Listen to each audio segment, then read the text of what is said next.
Well, good evening on this bank holiday Monday. I've completely forgot it was bank holiday Monday. I may have cancelled it tonight if I remembered, but hey ho, we're Mm. here. It's time, and thank you for joining us on Airfix and Chill. I know there's a charity auction on Peter Oxley's channel, which I didn't even know about until I think it was this morning. I think a notification came through. So if you want to flip between us and find a kit you want to purchase then or to go for his auction, then fair enough. I think they're raising money for the Ukraine Charity Relief Fund, I think it is.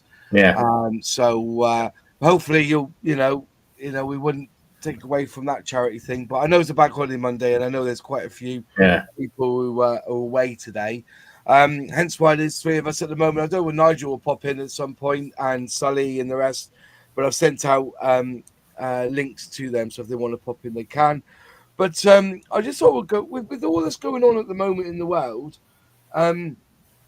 VE Day is upon us, May the 8th, and I don't know whether it's just me, but it seems to get lackluster every 10 years Mm.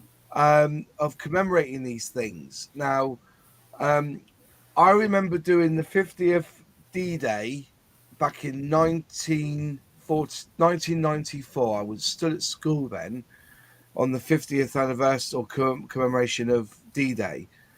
And there was so much going on in the world. There was everything you could buy. Everything was related to that. But there's not really much out there these days. I know there's a press pack you can get for VE Day and VJ Day, which the government or the Crown have put out. Airfix have released a commemorative coin. I think the Royal British Legion have done their 50p's, or the RAF have done their 50p's. There's the flyover bundle, but there isn't like a kit that says VE Day from Airfix. Nothing from Revell or Tamiya. Well, I don't suppose Tamiya would they? Because they're Japanese. Victory and VJ Day. It just seems now that it just seems to be a bit lackluster. Is it just me or is it other people are seeing that we don't seem to celebrate it, or maybe there's something that we're missing? So I just want to talk about that really. I was thinking of maybe doing a commemorative patch. If you build something that was related to VE Day, you could if you build a model and send me a picture of it completed, I'll send you a patch. But even I'm behind the times. I'll have to go and design it. But maybe that's something I should do for the future. But yeah, that's basically where I'm at. Really, is we're going to talk about VE Day. What does it mean to you, really? And as I said, I was watching some of the programs on telly, but it just didn't know. I just didn't realise that I don't feel that there's much to commemorate. It's sad, we've got to remember that many men lost their lives, nurses, doctors, Yeah. soldiers, children removed, from the Blitz and everything. It just seems that we don't seem to be commemorating it No. as hard as we did. Maybe Unfortunately, I think it goes to all the way. It goes all the way to the school system. does it? Because the schools don't celebrate it. Yeah. Unfortunately, I know I'm drifting down the line to politics, but Yeah. schools don't. They shy away from it. They don't want us to know anything about modern history. I think that there seems to be a view that any, shall we say, commemoration. I would hesitate to call it a celebration. I think it is a commemoration. And I think any commemoration has tended in the recent past to be seized upon by those of a slightly different persuasion as a glorification of it, and it absolutely isn't that. These are solemn remembrances of sacrifices made by people all over the world, and I think that's an important. I feel that's an important point to make. I'm ex-armed services, just like Luke, and these things do matter. I think, and schools not educating properly is a matter to be taken up without question. I think that's what needs to be done, and we are now coming towards a time, and it's not far away, where the Second World War will not be, shall we say, within living memory. And one by one, the people that were involved, who drove tanks, wielded weapons, flew aircraft, whatever, they're slipping away from us, and they leave their descendants behind, and so the wheel turns and turns.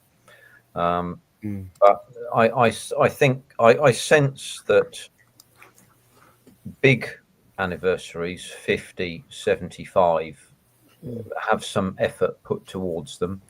I wouldn't suggest that effort is not being put towards the 80th, but I suppose to some extent this might be probably the first VE Day that our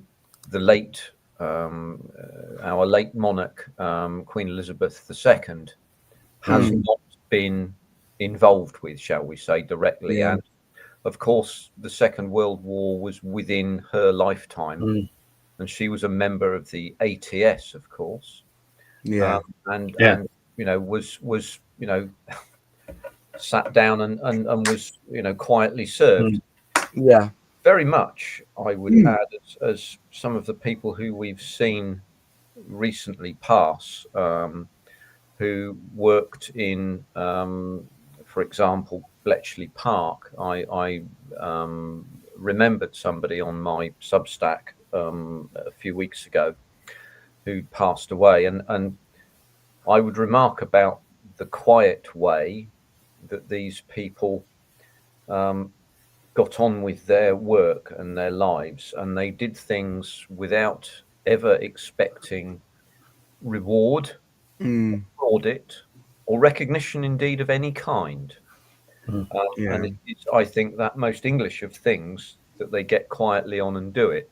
I think now, of all times, it's a time for people of this country to quietly reflect and remember those people who've been before us, to remember their acts, and to look up when the aircraft fly over and see how people are doing today, and what they're doing.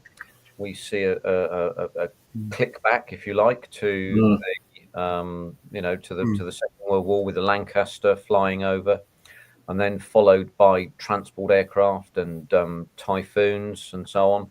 I noticed that the Red Arrows flew with 4 Typhoons. They did say on the TV that they were flying with Lightnings. No, they weren't.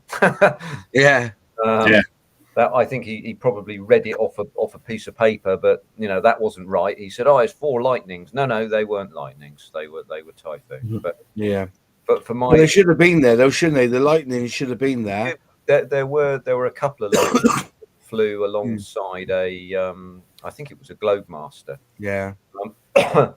But I mean, for what worth, that's my thinking on it, and I think I've said this before as well. I think model companies play their part in curating history by making it accurate, and as accurate as they can make it. And I think that's a good thing. And so there is there's a link between this and that. And I know, Moss, you said in the past, we build war in some sense. And whilst we might do that, I hesitate to represent everybody, because I haven't been elected to do that. Exactly. But whilst I think I would seek to speak for many people by saying that whilst we build war, we don't glorify it. And it's out of we build it to remember it. And to make certain that the history is properly recorded. Yeah. so that it isn't forgotten. Mm. So that's my piece on that. I'm sorry, I've spoken quite a long time No. on this, but it's something that does matter to me a little. Yeah. I think it's important that these things are remembered. So there we are. And we do pomp and circumstance in this country better than anybody else in the Oh, we world. do. Look Yeah. at the Royal Marines band. Look at how magnificent they were. Yeah. But this is my take on it. So May the 8th, 1945. We had 6 years of war, and dare I say it, the Nazi Germany surrendered unconditionally to the armed forces that day. And in all, for my historical knowledge, the news sparked celebrations across the world.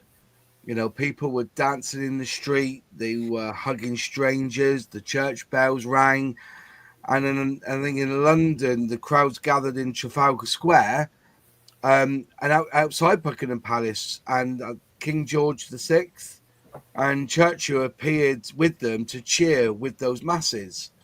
And in towns, villages across the land, families left their homes, waving flags, singing, and sharing food, really, of what they could muster, because they had just come out. They were all being rationed. But behind all that joy was sacrifice. You got to remember that millions of soldiers and civilians lost their lives. Families were torn apart, cities reduced to rubble, and we must remember those who served: the soldiers, the nurses, the factory workers, and the children who endured the Blitz, who were ripped out from their families onto trains, All were evacuated, like my all mum was. evacuated around. But it was their courage. It was their courage that made VE Day possible. This victory in Europe. They, soldiers and everyone, they all fought hard. They had that grit. They lost their mates, and they seen things that they should not have seen, And when victory in Europe was declared, they celebrated, but also in that celebration, they remembered the brothers, the sisters, the friends who didn't make it home. VE Day was joy. It was a joyful, but it was also for them a promise to rebuild and to make sure that sacrifice was for nothing. And that's where I take, the May 8th reminds us that VE Day wasn't just the end of a war. It was the start of rebuilding.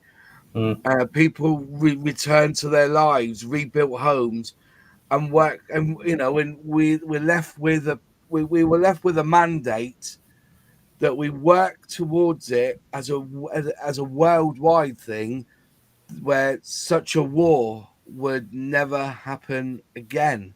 And that's where I see VE Day and VJ Day, that we need to get back to the basics, that of to celebrate the joy of the end of the war, but to give us that mandate that we would build a better world where we would not have another war. And I know there's a lot of people saying that that World War One, when it comes to death and the power of World War Two, it was nothing's ever been seen since on this planet. World War One was like set a standard, but World War Two blew it. If you know what. Well, the World War One is quoted as being the war to end all wars. Yeah. And then World War Two just said, "Hold my beer." Yeah. Sadly. Craig Jules. Hello, my friend.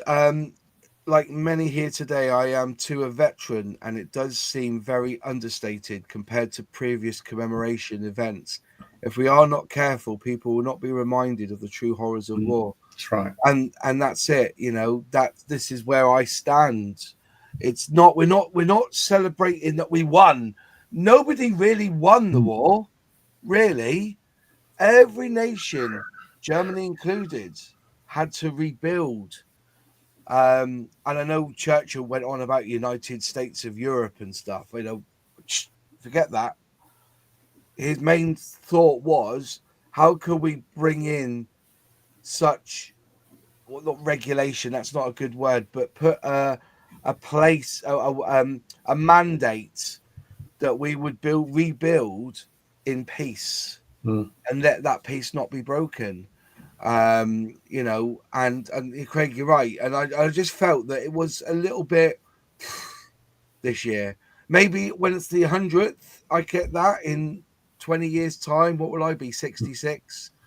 There'll probably be something, but those who served will be dead. And as I said, was it the last World War II pilot died last week? Is that correct? Am I right in saying that the last World War II pilot died last week? It may have been. It may have been pilot or something like that. So yeah, yeah. But that's my take on it anyway. That VE Day wasn't a celebration that we won. It was a celebration. It was more of a mandate for us to rebuild better and to treat each other better. And if we're not careful, and we can see it rumbling through society now, that it may, that we forget that sacrifice. I can't remember how many people there was an actual figure, wasn't there, put out there, of how many people died from the UK alone in World War II. So Paul saying, as a veteran, I feel let down with this year's celebration. But yeah, I was just trying to think, when we had D-Day back in 1994, we had tea party in the park and we had a band and things like that. It's D-Day in 2014, they were But this is the toolkit. I don't know when this page was published. I thought I'd bring it up, but this is the logo that Airfix have been using. Where is it? It's that one there, that black one, which just says VE Day. You can download the PDF or the zip files and have them all there. But they have, a D-Day celebration guide, invitation, poster. But I've not seen any of this until I actually went looking and thought, well, what is, where's that logo that Airfix are using on their coin? But yeah, it just feels, don't get me wrong, I think Airfix have done well. That coin, I don't know what I've done with it. I think I put it in my case, haven't I? Yeah, I've put it in my case. Hang on. I think the coin you can, and you can't buy them. You have to, you get them free if you spend £60 on kits. And if you buy the flyover bundle, you get it as well because it's over £60. But yeah, so this is I've done a video on it. Let me just shut the screen a minute so we can. Let's go big screen. Let's put it on big screen. There's the coin, and it looks fantastic. Nice frigate there. Spitfire on top. Spitfire and a looks like a Sherman Firefly. Yeah, I was going to say that, but yeah, I think that's what it's like. Probably. Is it Belfast? It is Belfast. That is Belfast, isn't it? Yeah. It's a fair guess. Yeah, fair guess if you know. Yeah, but got the Airfix logo on the back, and there's and you got the V there, so that's the V for VJ Day, I guess. They've used that V. Right. Look at the number on it though, 0002.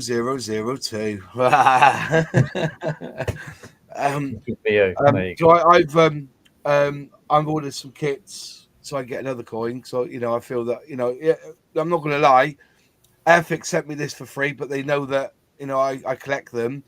But also, I've always bought my kits as well to get. I've got the damper. We've seen, if you watch my video on this, you would see that I've got them. So all the coins, apart from the one from Australia, there's one that was released in Australia alone. I haven't got that one. That's the Prince of Wales on the challenge coin. Mm. King George V. Oh, is it? It looks like Belfast to me. Yeah. Honestly, with you, yeah, you may be right. Yeah. Come on, zoom in. There Oh you go. no, respect to Benedetto for knowing that. That's Yeah, well, yeah. Oh very yes, no, sorry. It's got the lower turret. It's got 4 cannon barrels on it. I wouldn't even know that. You know, I'm not going to blow smoke about my ass. I just assumed it was Belfast when I saw it. But you know, well done, Ben. I appreciate that. People may remember that there was a party 80 years ago, but will they remember why? The relief after night on 6 years of war, and will they remember the 14th Army still fighting in the Far East? Yeah.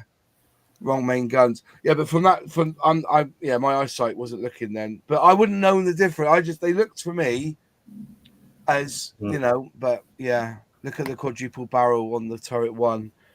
Well, yeah, there's bigger on screen than it is down here. So yeah, fair play. Maybe I should look down to it on the Should have gone to Specsavers, Moz. I don't even go there. I've been there twice now. They still can't get me glasses right. I've got brand new glasses and I've had to take them back twice. Yeah, Ben would know. 4 barrel, then the King George. 4 barrel, then the King George the 5th battleship. Okay, fair enough. But well done for spotting that. But what mark of Spitfire is that though on the top? What mark is that? Looking at the air intakes, what mark would that be? Mark 9. At least a Mark 9. It's got 9. Cannons as well. It's got the is it the D wing? I think, but it's the D wing. At least a Mark 9 because it's got the chin, the distinctive chin radiator. Yeah. So this wouldn't be a. Is this got the gun on the front of the Sherman? Because that wouldn't make it a Firefly then, would it? Because it would have been. Come on, zoom in, you bugger. It would have been blanked off, wouldn't it? It's blanked. Oh, if they've copied their from their starter set, fair play on the starter set though, because that's just what they did. But if you buy the proper full built Sherman, it's blanked off. You get a blanking plate for it. I think they've done it just to add a little bit of work for somebody to do. It's a 9 E-wing, they call it, and the 9 E-wing, right? Mark 9 E-wing. But yeah, that was what it was. As I said, I don't see any of the manufacturers doing that. But yeah, as I said, there is a toolkit which you can do invites. There's a bunting template, and it's all Crown because at the bottom it says here Crown copyright 2025. As you go back up, Royal British Legion have got something. Letters to Loved Ones, Tip Top Towns for VE Day. So, and then there is a section here for schools sharing our stories. So there might be something there, but there's if you want to go and look at it, I'll put a link into. If you want to have a little look, I'll put a link into the box now, so you can see. But I just felt that it was very, very. It feels a bit lackluster this year. And there's no other. I don't know if people can come and bitch slap me about this. I get that. I don't think any other manufacturer have gone out and said we're doing a selection of planes as a bundle for VE Day. I don't see anybody doing that. I don't see any model shops doing it either. You know, coming up saying, "Oh, we're going to do a little bundle here of a Lancaster, a Spitfire, and a Hurricane for 30 quid." You know, I've not seen that from any model shops. Maybe. Well, to be fair, they should do a Lancaster, a Hurricane, a Typhoon, and a Tempest. A Tempest. So a Tempest was after the Tempest was late war. Late war, wasn't it? Yeah. Right at the end. You know, or Paul Defiant. You know, I'm pretty sure there's plenty of model shops out there could easily wrap together a bundle and knock a third off or something. You know, as I said, sometimes I'm just talking about. I don't own a model shop, but if I did, I probably would have had a day where, you know, come along and build a Spitfire for 10 quid. You know, come along, pay 10 quid. There's your Spitfire. Give them a desk or a bench, and then they could all join together and build. Maybe I might just look in. Well, it was a bit late. See, the job was a bit late now. But it's my own fault. I'm probably the worst because I didn't even realize that it's you know. I just way off my radar. Comment. Be honest, from a commercial point of view, it's not worth the shop's time, but also the fact that Airfix, I know, would never pass on a discount to traders to have the same price for the bundle. They were backstory was that I've been told that Airfix did offer a 33% off discount to traders on certain kits for this. So they would have, I think there would have been there was some scope there on the side of that. If you're a trader, you would have got 30% off the price to do something like that. But also, if you've got stock, it's I don't know. I'm just putting it out there. What could I haven't seen a lot coming from either side really. No, I mean, obviously Airfix, it's kind of a shoe-in because this is a British manufacturer operating its home market, of course. And these are the sort of things that you would kind of expect them to do, to be honest with you. One has to plan quite far in advance to do these things in terms of right stock in and getting the logistics right and so on. And so it's that it has to be done some way in advance. So that obviously Airfix have thought about this, and props to them for doing so. Quite frankly, there are plenty of companies who don't, and it's in Airfix's interest to do this, and I'm a comparative newcomer to this, but Airfix are more of a company now than they ever were in the past, as far as I'm concerned.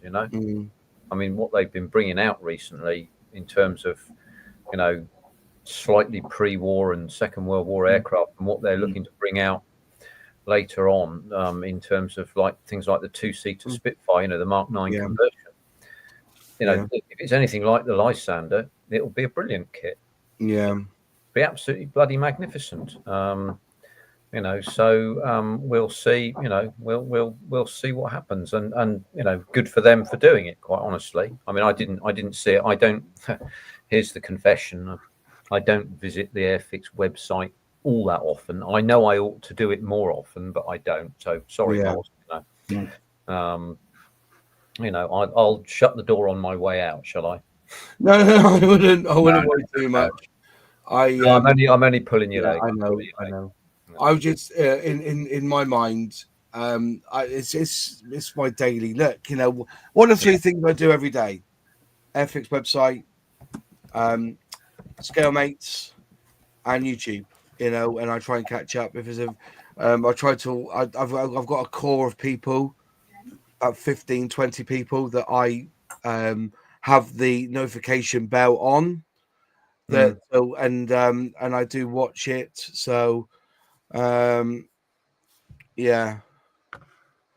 it's I'm in the same sort of position. I mean, YouTube's quite useful in the sense that it pulls up certain videos, as a preference to you, because it understands what you're looking for. So there's a few modelers that I look at.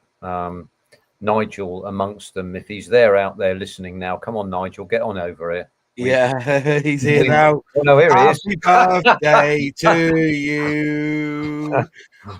He's 26. Well done for getting to 26, mate. Oh, you're in your very late 20s now, Nigel. You're actually a really old git. Yeah. What am I, like 45 plus the VAT? Plus the VAT. Oh, there you go. Yeah. 48 plus the VAT. Yeah. How are we? So much the better for seeing you, sir. Thank you. Ben's just said, I know that generally maybe the original markup, so them doubling it, I find it hard to believe. These bundles, I reckon, are coming from a push by Mr. Ashley. See, I'm not convinced that Mr. Ashley has a lot to say, these sort of thing. I'm not convinced by it. He's definitely somewhere there, but by what I gather, by what I've heard, they got pretty much free reign. They do the bundles when they can. But yeah, there was definitely a big a big push for certain models, and they gave them a big trade discount on them. Who's doubling the markup? Pardon? Who's doubling the markup? Sorry, I was just saying that Airfix, before they did a bundle for the flyover, the fly pass today. Yeah. They've done a bundle which is basically 45% off. And I've been told that Airfix told the traders that they were doing these kits, and they got an extra discount on them for buying them. So yeah, but I do think that Airfix gets a bit of a slap for this. This is maybe the fanboy coming out of me a little bit, and I don't own a model shop, but but I don't think you can. But he hasn't got the power. The shares, the Fraser shares, don't really equate to a lot when it comes to what Airfix are doing. But the Fraser Group offer finance across the board, mate. It's not just companies that they own. They do. What do you mean? My dad used to have a Fraser Group card. Yeah, but what I mean is that they don't. But it's not just for companies that they own. Yeah. For the finances, there's a bike shop that offers finance on bikes, and the backing is through the Fraser Finance. So just because Airfix are doing it, I don't know. The bit that he got hands on in is they did the review of the structure, and then Oxford Diecast was let go. It's I don't think it's fair to say that.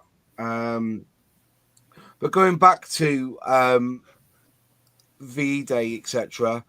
I don't think there's much more you can do now, because May the 8th is upon us, 3 days to go. But I said I've not seen anything from any other manufacturer. But then again, from any other company, of Tesco doing anything about VE Day, things like that. Don't know. It's difficult. Somebody's doing something quite special. And I'm about to lose you a lot of your audience for a little while. In fact, you might be slightly distracted as well for a little while. There's a company called the Model Centre. Yeah. And they got 50% off a load of kits. Yeah. Like quick bills for about £7. Wow. And 1/72 scale Airfix fighters for £4.50. And 50% off a whole shitload of kits. Why are they doing that? I don't know. It might be VE Day. Yeah.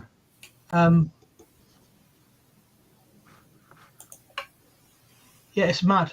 It's absolutely crazy, the prices. Yeah. Airfix 1/72 scale starter set. 1D, £6. The Supermarine Swift is £12.50. The Whitley is $20.99. The Walrus £25. The 72nd scale BF 109E4 is £4.40. Yeah. Do you suppose that Airfix has liquidated some stock there just because they had it available to them? No, it's everything. It's Tackham, Trumpeter, I Love Kit, Rodin, everything. Oh, right, okay. Academy. TMC. Yeah. Yeah. The Model Centre. Yeah, TMC. Yeah. Trafford Model Centre. They're closing down? No, they're not. It's just a load of set kits.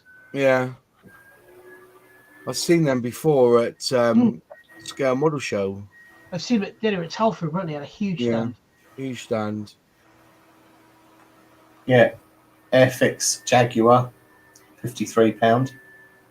Yeah. That's only the 15% off. There's a whole load of kits. There's 5 pages of kits. Percent off. Like the 16th scale I Love Kit Sherman is £85. Yeah. Wow. That'd be a fairly sizable kit, that 16th scale. Yeah. Rodin 1/32. Well, you can keep that. Yeah. Yeah, the Tackham Apaches are £45. Bachmann is owned by Bachmann TMC. Is the Tackham one, Nige? Is that the one with the Duff decals in it? Yeah, get the Meng one. You can get aftermarket decals. You still got the instructions to wrestle with. Oh, yeah. But you may as well get the main one because I think it works out about the same as that with the decals. All right, there you go. We're saying that at that price, it's probably worth it. Look at that trumpeter PLA naval type destroyer, 16 quid. Yeah. Hello. Sorry, guys. The prices are so great. I know you go mad for the Airfix stuff, Moss. Yeah, I do. Oh, look, PM models, 4 quid. You will see that. You can probably send me for £1. I wouldn't even pick it up. Fuck that. Not a chance. Oh. You may as well buy a tub of fucking Sprue goo. Yeah. Look at that. BF 109 E4 there. That's the latest one, isn't it? No, it's not, because look at the logo. The logo's the old logo. Mesh BF 109. See, it's the 144 stuff. Stay away from Academy. That Tomcat. Is it bad? Is it? Yeah. There's just no detail on it. Look at that. You've got the Academy there. Early German Tiger, one early version, $5.99 with the Henschel turret. It's all like 1s and 2s in stock. Yeah. A couple of Airfix, which have got like 10 in stock. That Fall and that, isn't that the re-release? That's just been released, hasn't it? Yeah. No, that's the old logo. You can tell by the logo. The logo's old. Right. So that's the old one. But that Tempest Mark V post-war, I've got 3 of them already in my stash. Because I think that was one of the best. That goes together better than the Spitfire, Nigel. It's incredible. Yeah. Does it go together better than the Eurofighter? It certainly goes better than the Eurofighter. Easy, Tiger. Easy. Meow. Put the claws back in. Academy there, Army Challenger tank there, Challenger 1 Mark 3 there for $5.99. Wow, the full interior, 148 scale, 50% off. Crumbs. Full interior 148 what? Tiger 1 early production. It's by Tacom. Yeah. £27.50 instead of £54.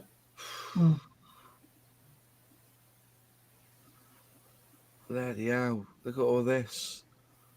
They must be just clearing out stock, mustn't they? Yeah. £9. Yeah. It's probably, somebody said, everything that's been on the shelf more than 8 months, 50% off. Yeah. This is just, there's 5 pages there, look, Ross. Look at that. What's the most expensive stuff then? Can you sort this list by cost? No, it's all over the place. Oh, so can you filter it by cost? Yeah. Yeah, expensive first. There you go. Hang on. What have I done here? Then you go back to page 1. Well, if you're a railway nut. Oh, look at that. Trumpeter 1/16 scale German. Tiger. Yeah. Full interior. 175 quid. And only one in stock. Are you telling me that a Tamiya base is 150 quid? No, it's 300 quid. That's with 50% off. That's what I mean. Can't get over the case being that much. Yeah, you can go to any number of manufacturers, local people that will make something like that for you for about 75 quid or less. Well, that's Tamiya, Zinzan. It's a plastic. That's Tamiya. Well, yeah, it's an add-on for them, isn't it? So they make some money out of it, and so bless them. That Pantser's cheap. 75 quid. Yeah.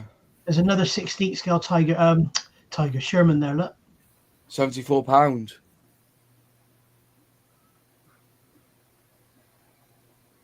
Crumbs. Floating dry dock there by Tacom there. 65 quid. This is the other thing I don't get. If you look on here, look at that. See that Sword Art gun? Don't know why. It's on order. They're even 50% off, and it's not even got it yet.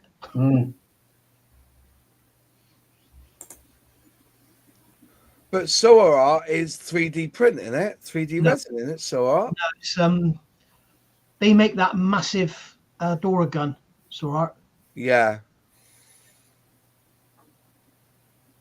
It's actually a lovely model, that one. When it's built, it looks beautiful. I love kit though. Yeah. I don't mind them. Takum Apache Guardian there for 50 quid. Yeah. Look at that Jupiter 124th Spitfire Mark 6. 50 quid. Airfix. Mark 6. Mark 6. Can't be a Mark 6. Can't be a Mark 6. Mark 6. There isn't one, is there? No. It's And knows he's the expert. I can't claim to be that. I must be honest with you, but it looks like it's got the high altitude wings on it. It's got the extended wings. Yeah. I don't know. Let's have a look. Never heard of a Mark 6. 7. Because a Mark 8 was a Mark 5, wasn't it? No, right. So that's why it's got the extended wings. It's because it was a high altitude fighter, basically. Right. So Mark it was 6, so.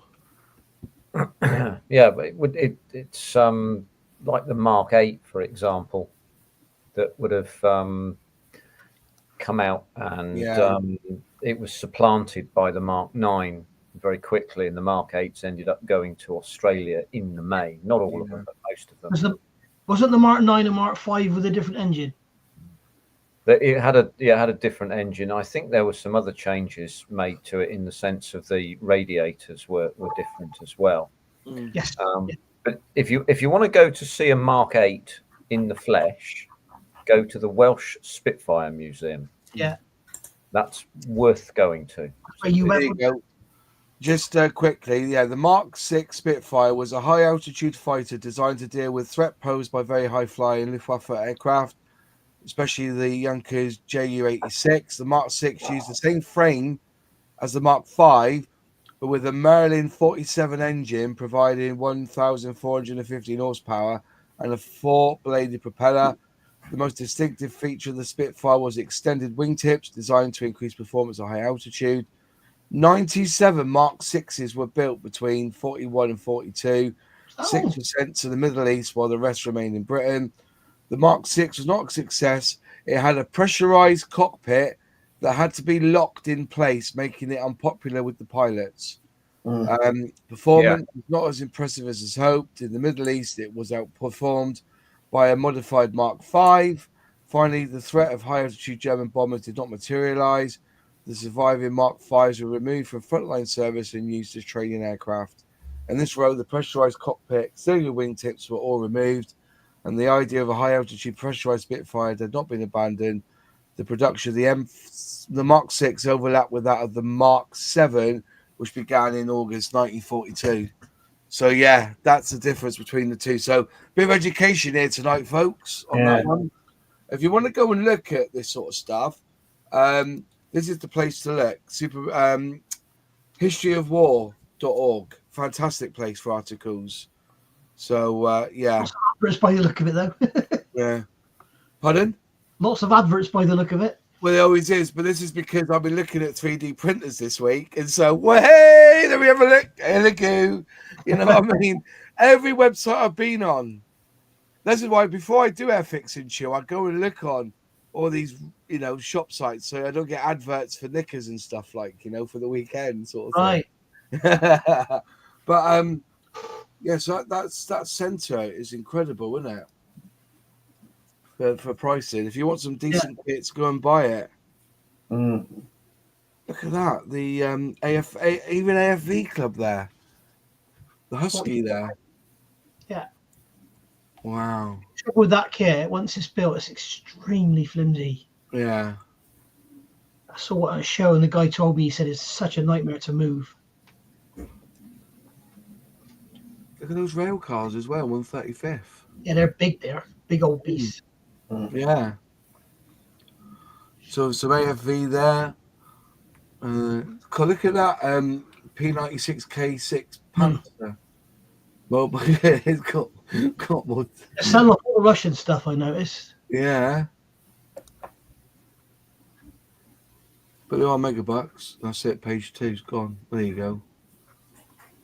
Crumbs. Look at that. Look at the M1070 there. Where's John Alec? He would love that to build. It comes with the bulldozer as well. 40 quid.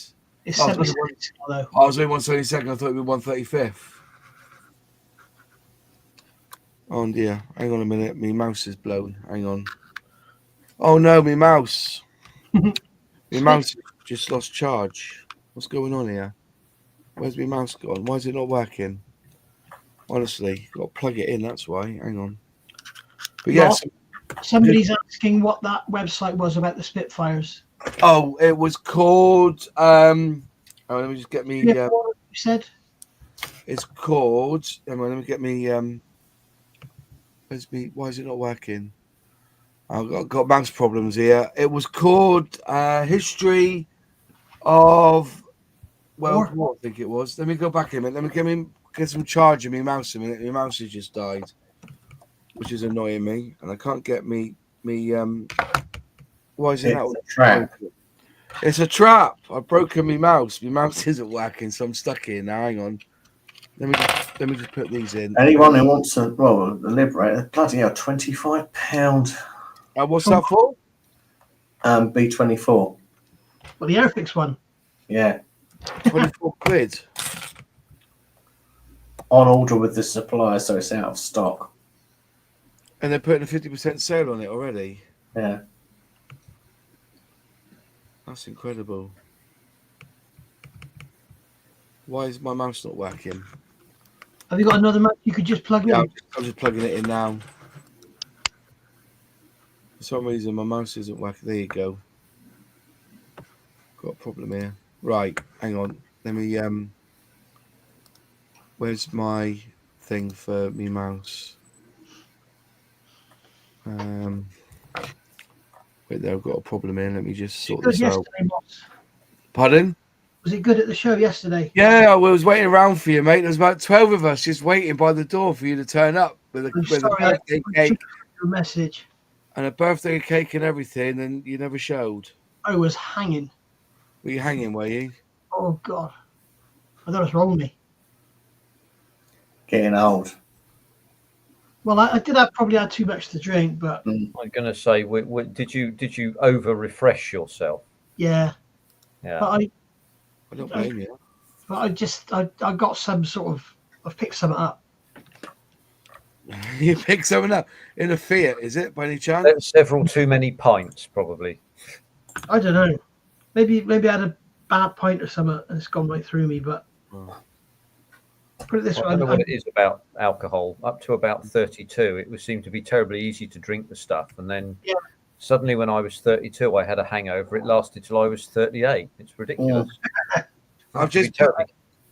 I struggled past about 13 pints, and I've had enough then. Oh yeah, I mean 13 pints. Yeah, I struggle on that. If I've drunk 13 pints over about 15 days. We've got midlife models here. Nice to see you, my friend. I've just put a link in the chat now for historyofwar.org. It's a great little website. There's documents, pictures, maps, concepts, subjects. It's an old site. It needs a bit of love. But it's got a Google search. You can go looking for stuff, and it's got a few. But it's a little cracking website, really. It's got some. If you're looking for stuff that some information on stuff, there you go. It's. It makes me laugh when people complain that they're looking for stuff about a Cold War bomber or something. Yeah. They're like, everything I can find is from like the 60s. Yeah. It's not going to be different now, is it? Like, they haven't improved on it. Yeah. I do like reference material. Like I've dragged this out of the attic this week. The Airfix. I went up there for Luke. Luke wanted a couple of kits off me, so I got them out of my stash. And this book here is incredible. There's some really good pictures. It shows you like breakdowns of how the nose should look and how the wings are. It's absolutely cracking bit of kit, this. Look at that Draken there. You know, Airfix needs to do a Draken this year. I reckon they'll do a Draken this year. Did they used to do one? I'm sure I made one. They did, yeah. They did. You used to do one. This is why it's in the book. You know, this. I think this book was released back in 1981. It's first published in 1978. This book was. This is what I love as well. When people put the date when they get the book. When they get the book, like see the date in there, 11th of May 81. But I got this down just for I think I paid £4.50 for it at second-hand bookshop. That's the same age as my Fiat Moss. £4.50. There you go, £4.50. April 81 by Fiat. Yeah. Have you got it now, have you? No. Oh, okay. So all the paperwork's going through or something. Oh, right, fair enough. But yeah, you know, there's some really good drawings here by a guy called Martin Holbrook. There's a Lancaster here, Mark II Lancaster, and it's got like the pattern. So you wanted to do it, you know, cracking little book. So I was going through it today. And there's so many kits here that Airfix could release.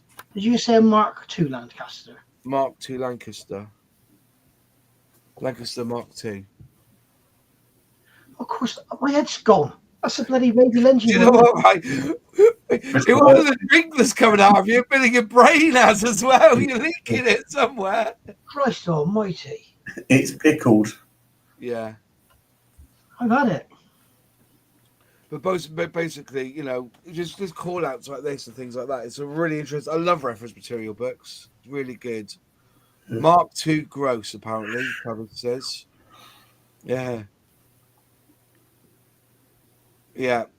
Lucky number 77 said, wow, this is an utterly impressive resource. There's a day-to-day account of World War II. Been using it for years, mate. First, as soon as we said about Spitfire Mark VI, first place I looked was on this website. Yeah, it's got a good. The thing I've just looked at, it's got a good thing for the wings. Yeah. It's a military historic. It's basically military history encyclopedia of the web. Yeah. It's just a shame. You know, if I had the money, I'd probably buy it and re-enhance it with a different website, like, you know, different. You know, make it more as it is worldwide. But I've noticed that a lot of Chat GPT drags information from this page as well, so it's pretty accurate. Yeah, that Lancaster Mark II, Nige. It was the only Lancaster not to be powered by Merlin engines. It used Bristol Hercules radials. I know. There you go. I don't know what I was thinking. He said Mark II. Isn't he a Mark I and a Mark III? Duh. Yeah. But yeah, I just pulled that off that website. I've got a kit of the bloody thing in there. Have you? Yeah. Whoops. Yeah. So as I say, it's a really good little website. This. Yeah, it is 1990s. It's proper old school. I'll get it back up here. Let me just present. It's a bit like that Thunder and Lightning's website, isn't it, for Jet Aircraft? And that's absolutely brilliant for that sort of thing. I'm just thinking about your stash, Nige. It's actually more of a library, isn't it, really, than a stash? Yeah, it must be 600 now. Yeah. Yeah. There's all the battles here. 22nd and 24th of October, the Battle of Goodenough Island was a minor Allied victory during the build-up of the major offensive during the Japanese position on Buna.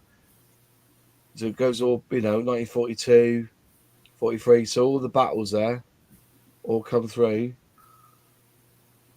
But I don't like the backing. I wish the back was white and not like this, like what they call it, papyrus grass, is it, or something? Well, they used to write scrolls on pampas grass, wasn't it, or something? Papyrus. That's the Papyrus, word. Yeah. Trumpeter Challenger 2 with the dozer blade in 35th scale for £12.50. Send us a link to that one. That's one to buy. In 135th or 172? 35th. Wow. There's only one there. They've also got a Chally 2 Basra with the up armour for £12.50. We went out of stock in a minute.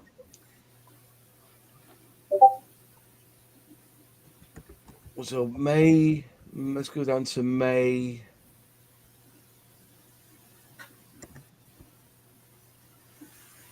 Here you go. Second World War, May the 8th. Then you click on it and it'll tell you information about it. Incredible. Hi, Sprue. Nice to see you. Oh, yeah, brilliant. It's funny. Where was that to? Because I was saying about, the Hobbycraft where I am. I didn't see anything happening there. I did speak to Hobbycraft and said, hi, if you need anybody to come along and help you do model days, give me a shout. And I got a reply saying, no, thank you. We have our own artisans. Oh, fuck off then, Do you not know who I am? Probably because they would have to put you through all sorts of testing and exams and everything because you're going to be dealing with children. It's, sad I know. Today. Yeah, I'm CRB checked anyway, so I'm all right there. It'll be DI to death. Yeah, that's crap, isn't it? No, I had to go through that for the cricket club. It's everywhere these days. You can't do anything, Was it, Yeah. So a lot of people saying hi, etc. I want to get a Mark II Lank. I've already built two 172nd Mark III, so I can't really justify it. There's always room for another Lank, mate. You ask Nigel. He's been spending the last 18 months building one bit by bit and screaming at it because the engines look shit on it. I think I've got 21 Lancaster kits. I've got 3 border models Lancasters. Oh, I'll tell you what, Nigel. On Sunday at Gloucester, there was a guy as you walk in selling second-hand kits. Yeah. I did buy one actually off him for 30 quid, but because it just took my fancy. Am I going to be gutted when you show me this? No. But he had wingnut wings kits there, 200 quid. Yeah. 200 quid for a wingnut wings. Hang on. The wingnut wings go to 4. I've seen go on eBay for £850 and it's sold. You are joking. No, and it's sold. They'll be released in a minute by Meng Models. There you go. That's what I bought just for the crack. All right. So I bought this one. It was 30 quid. I bought a blimp. Sounds a lot. It must be rare or something. It is rare. Yeah, there's not many of them out there. But these ones have got the cat. It's got the cat logo on it. Yeah. So they're quite rare. Moss. Pardon? I expect the decals are shot, aren't they? They're not too bad. When I took them out, I was like, the thing is that the test is they look dirty. So, and also, trust Revell. So the box is this, but the actual, so that the decals were bent over in the box. Oh, that is standard Revell, by the way. It's not. This isn't something. This isn't the ordinary. This is what they were doing. They were folding them over. Now, looking at it, they do look a bit dirty. Yeah. But where is it to? Where that is, I use a little bit of water so they're clean underneath. It's just like surface dust on it. But yeah, that didn't, but that is standard Revell back in the day. Just shove them in a box. So but I bought that, but it's because of the cat logo on it. I bought it for because I like cat stuff, and I can't seem to get anything. The other thing that's on my list to build is this bad boy here. Yeah. Now, here you go. All you lot, just how this is by a company called IMAI or IMAI? So then, who am I? Stop talking. Am I? Right, am I? Every time I say it, you talk over me. All right, so I think there's a slight delay tonight. Here you go.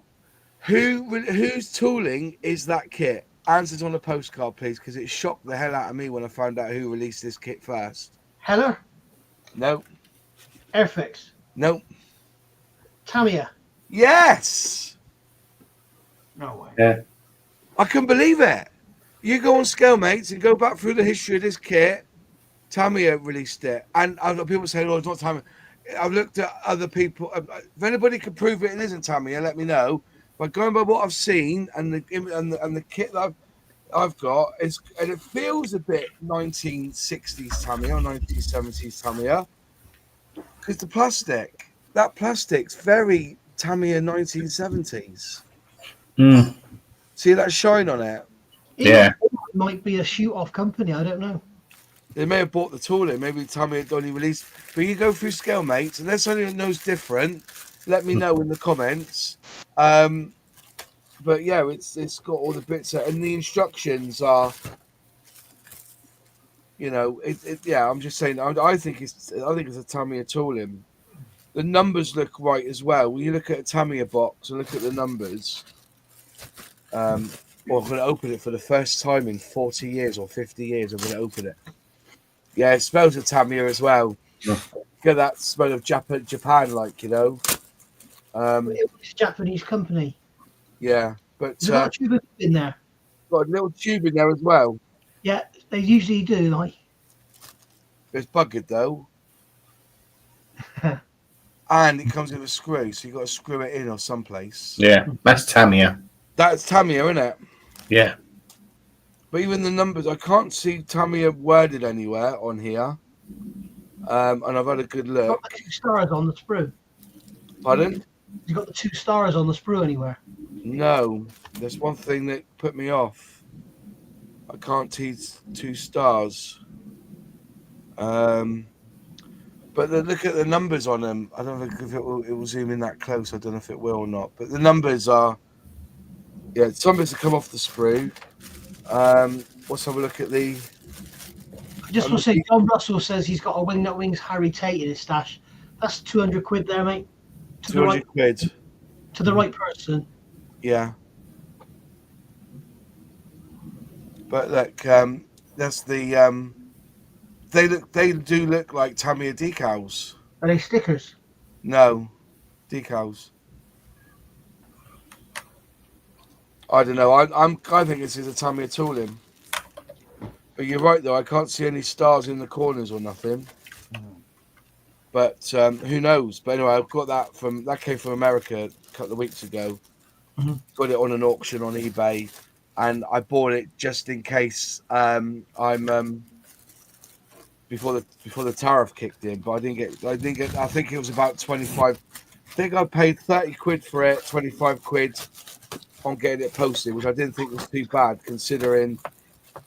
I've just seen a model the other day for like 8 quid, and to get it shipped to me was 55 quid. So I think the tariff has now kicked in. But yeah, so that's a little project of mine. But I couldn't believe it when I looked through the scale mates and saw that it was Tamiya. And if you look at the box art for the Tamiya one, it's very similar to that as well. So I just got stung for customs. I bought a box of stuff from Spot Model. yeah, I think they're in Belgium, are they? Or Germany? And I got stung for bloody customs. I haven't got stung for customs or anything this year so far. oh, you get lucky. I think. Am I right? Is anything over £200? It could be. That was only. That was about 90 quid in there, 80 or 90 pound. And how much was your custom charge? I can't remember. My head shot. Yeah. I think it was £17 or something. 12 quid of that goes to fucking Royal Mail for the privilege of taking that money to give to the government, which is it should be a fiver then. £8. Really? £8 it was on mine. Oh, it's disgusting. Spot Model is Spain, apparently. Spain. Yes, it is. Hey, John, now you're here, mate, in America. Are you celebrating VE Day, Victory in Europe Day, or anything like that happening in America? No, It's not VE Day. No, we really don't celebrate either VE or VJ Day.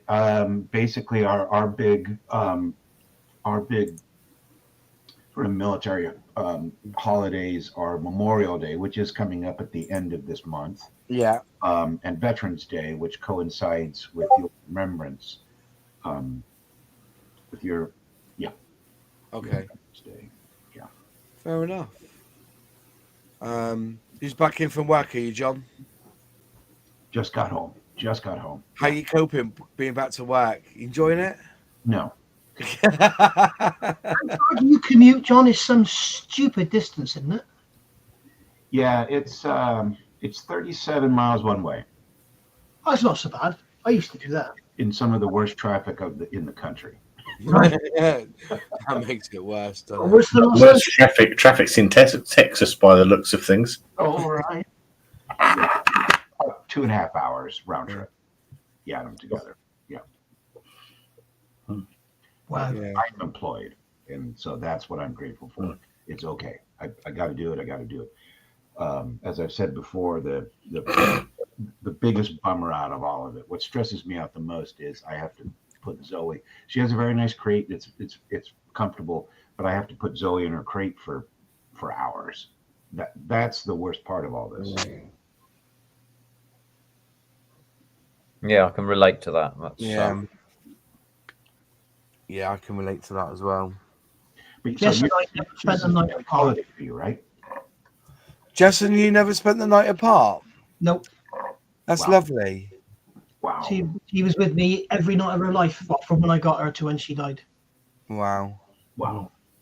She never went to kennels. And Dottie's the same so far.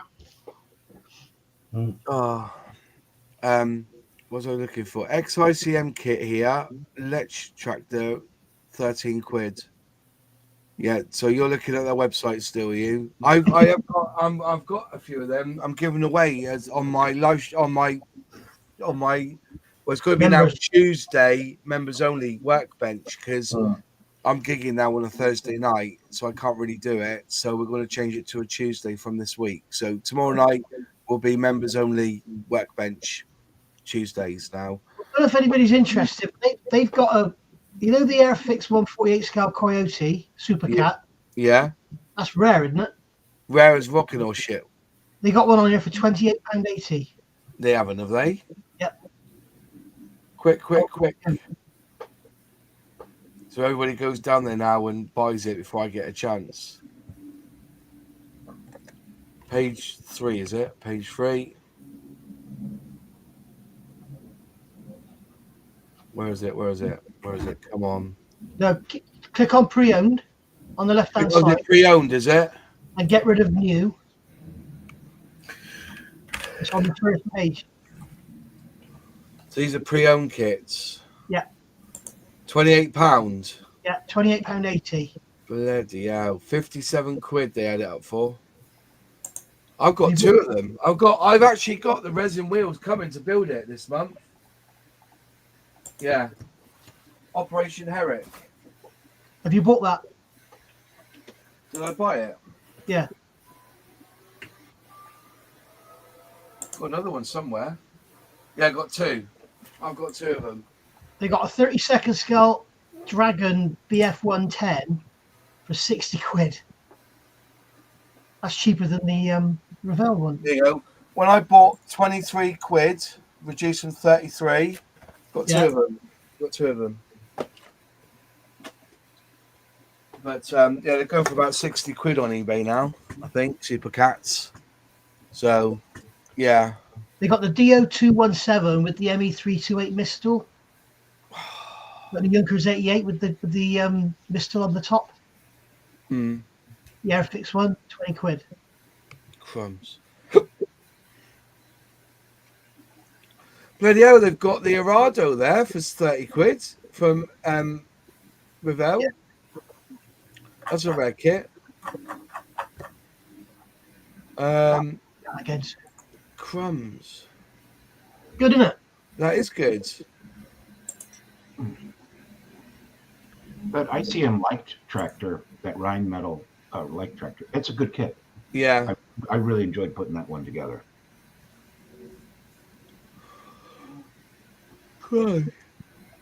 Have you painted your Paladin yet, John? No, not yet. Not yet. It's right there. I just I just haven't started painting it yet. Yeah. I'm really happy with how that's come out. It's a beautiful kit. Good. Yeah. Yeah, yours turned out fabulous, man. Waiting for Luke to help me with the next step.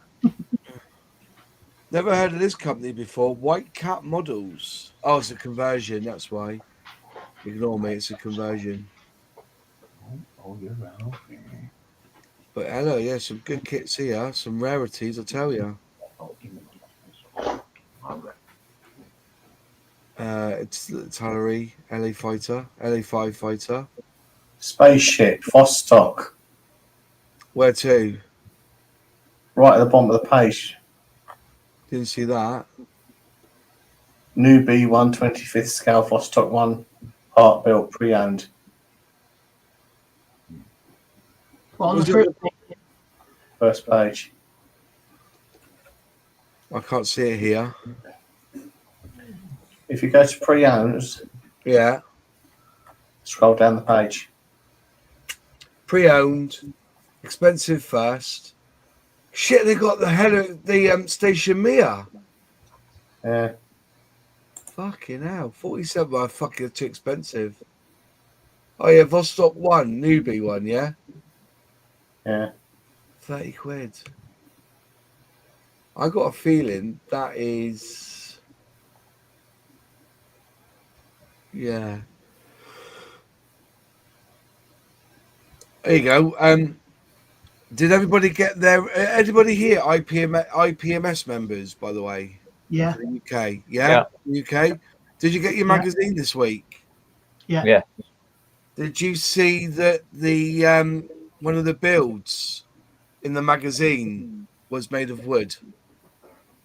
I haven't. Yeah. I did notice. I didn't. Yeah. Now, I talked to someone on Saturday, on Sunday, sorry, and apparently there's a bit of unrest at the moment because best in class was that Warhorse model. And they've been doing reviews on it, haven't they? They've been doing a build. If you get, I haven't got the magazine in me. It's in the car, I think, the magazine. Unfortunately, so I would have shown it. I haven't got it on me. So if you've got a magazine there, put it on screen. But apparently, the Warhorse, there's no plastic in that Warhorse. So how did that get best in show? What was the P stand for in IPMS? I think it's P for I don't know, plywood. Yeah. Yeah. Is it the International Plywood Modelers Society? No, I think it's plasticine. Plasticine, I think. So I don't know what the crack is. What's being said. But allegedly there are lots of people up in arms that the best in show this year was a model of the Warhorse. And it never, P stands for parts. The International Parts Model Scale. Judges are wooden. Apparently, is it all wood? Is it that horse? How he built it and everything, but apparently it's not made of plastic. There's no plastic in it, but it won best in show. So if anybody got any thoughts on that, put them in the comments. Thought it was interesting. So, question. Sorry, quick question. Because if you're a channel member, rather than mine, we always make sure these get answered first. Have you built the Academy B29 O Battler 172nd? I have one with Edard masks that I got for 22 quid. No, I can count on both hands how many Academy kits I've built over the years. I remember, and most of them are pretty like small planes, really, nothing big. I've done the space challenge, space shuttle, which I've bought again. I'm going to build again because I thought it was a good little kit. I'm going to build that one again. But yeah, if anybody knows about what about that magazine, about that horse, let me know your thoughts on it. I think I said to Paul, I think I built the B7 B29. The kit does need an awful lot of work. Okay. What, for accuracy or to get it to go together? Get it to go together. Yeah. It's a ruddy big plane. I've got the 48th one. Double J points up to midnight on Jadland website. So you got double points if you go to the Jadland website. So nobody's got any thoughts on that horse winning. Have you got the magazine there? Have you, Zinzan? Yeah, this is the little Joey you're talking about, isn't it? Well, the horse, the war horse. Yeah. It's not made of plastic, is it? But did it win? Did it win best in show? The figures are made of clay, so that doesn't begin with a P. Yeah. Yeah, I mean, there's metal in it. Yes, I got it, Zinzan. It's pottery. Pottery. There we go. Yeah, you got it, mate. Well done. The International Pottery Modelling Society. There we are. Yeah. So no, it's There's no plastic in it, though, is there? not that I can see. Was it crowned best in show at Telford? Senior National Champion Award from the International Pottery Modelers Society UK. There you go. You heard it here first. There's no plastic in it, though, is there? Doesn't seem to be, no. Okay. That's But terrible. apparently there's a lot of people upset about it. Well, apparently the bloke it took over 3 years to complete, and he learnt a good deal about himself as well as modelling. Oh, that makes it all right then. Yeah, apparently so. Yeah. Although, I mean, this character here seems to bear the look on his face that says, "I love you, now I have to kill you." Yeah, is that... So show a picture of the actual model. Can you go to the page where it has the model Yes, on the mate, front? I can. Yeah, so you can all see it. Yeah, this is my face, by the way. Yeah, there it is. There you go. It's a beautiful sculpture, but it's not a plastic model. Hang on. Completes the story how he created his 2021 Best of Show model.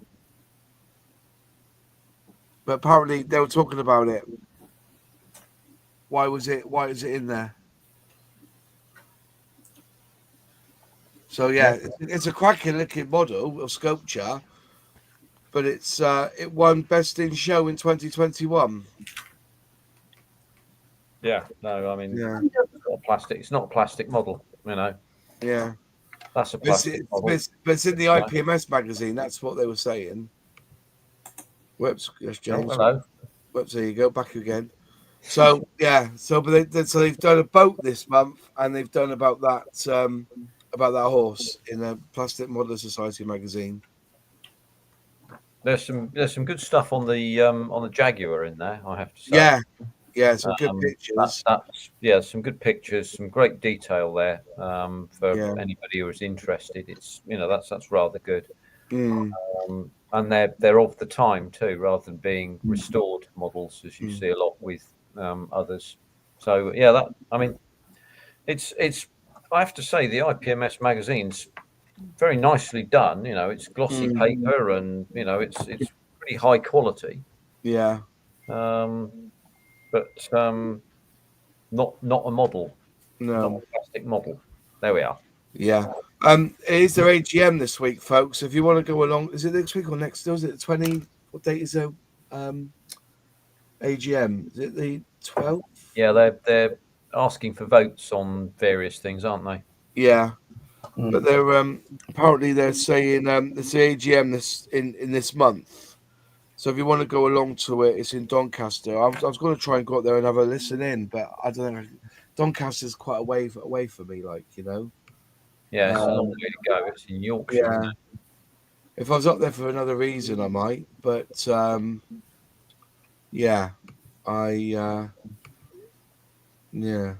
know. I'm not convinced. No, I if I was in the area, I'd go. Yeah. I'm not even close to it. Would 3D printed model be considered plastic? Resin, right? Apparently it is plastic. It's a polymer. We've had a discussion on Airfix and Chill because I think a couple of models have won big awards there being made of resin. So I think there's a lot of talk. It's a polymer is a plastic, isn't it, Nigel? Is that right? Resin is a polymer, yeah, I think. But I'm just thinking about it. I mean, I know for a fact that Peter from Airscale won a couple of times, but there's a massive 18th scale scratch built aircraft. Yeah. And they're not necessarily plastic. There's a lot of sheet metal work in them. So maybe they should change the name. Well, what with scale modelling is, well, then again, we'll be all there with our De Agostini Mustangs, won't we? At these shows. But the thing is, if you put a model of a Airfix 124 scale Spitfire, beautifully built with all the extras, next to one of Peter's kits models from Airscale, which is scratch built, Yeah. the skill, the time, and the devotion would far outweigh your efforts. So don't you think he deserves to win? Although yours is a plastic model and his isn't. It's a real tough one, isn't it? It is. It is. Well, it's like the chap who did the Hellcat out of metal. That's what Peter's kits models basically are. Yeah. I think it's a different skill set, isn't it? Really, it's those, and there are those around who can manufacture things to impossibly small tolerances, and to do all this stuff. It's entirely different from.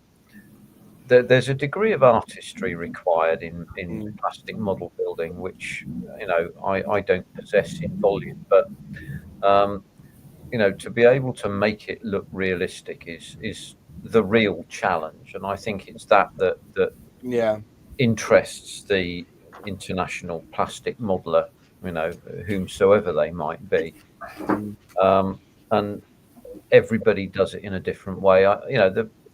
The scratch built models, brilliant, super skills, bloody excellent, can't argue it at all. Is it plastic modeling? Not really, but can we look at it now and again? Well, I guess we can look at it now and again. It's probably a good idea, because you never know, I might get some ideas from it and think, I could do that. Then you see, I'm just thinking out loud here, if you and I both built a model of Gerald R. Ford in 1/350th scale, and I scratch built a hangar deck and you didn't,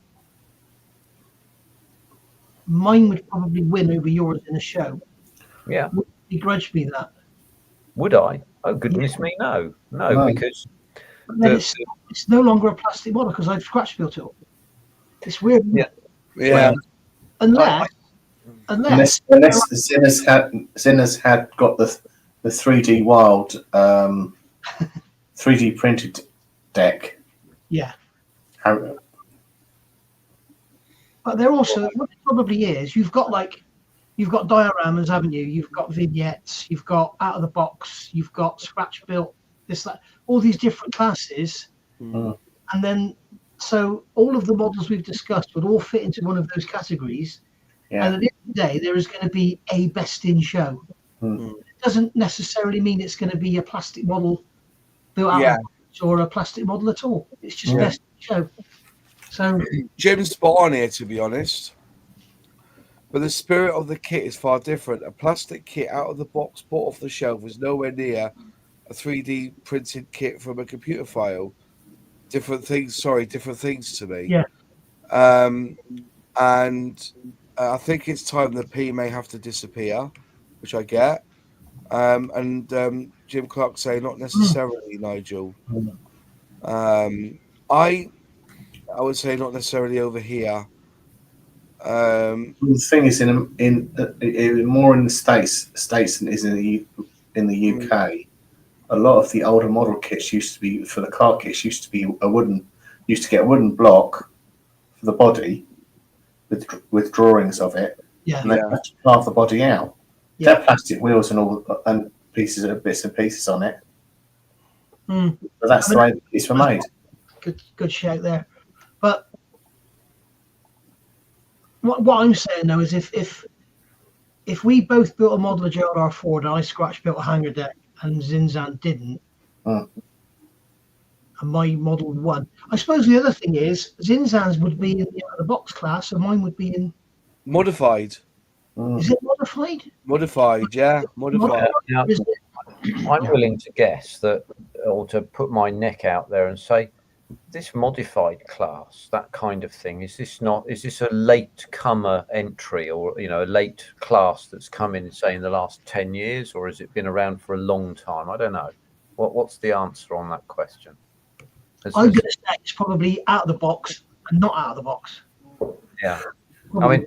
I mean, I would suggest on this, and again, I'm thinking like you and hoping that the everybody here will moderate my thinking, that there is a degree of evolution to this. Whereas back in the day, you had a wooden block and you carved it out, and then you put some wheels on it and so on, and then it became a plastic kit, and then it became something else, and it became something else after that, and then you get to a point where you've now got 3D printing, so if you want to add another piece of extraordinarily detailed bit of kit on it, you can. It's just what the judge thinks about it on the day, and a different judge on a different day will say a different thing and have a different opinion. It must be extremely difficult to judge. Oh God, I bet it is. I mean, built a 30-second Spitfires in that. I mean, my cockpit, and you had a scratch built one. Yeah. Would mine win because it looks nicer than yours? Because my resin's better than your scratch building, and all I've done is gone plonk and painted it.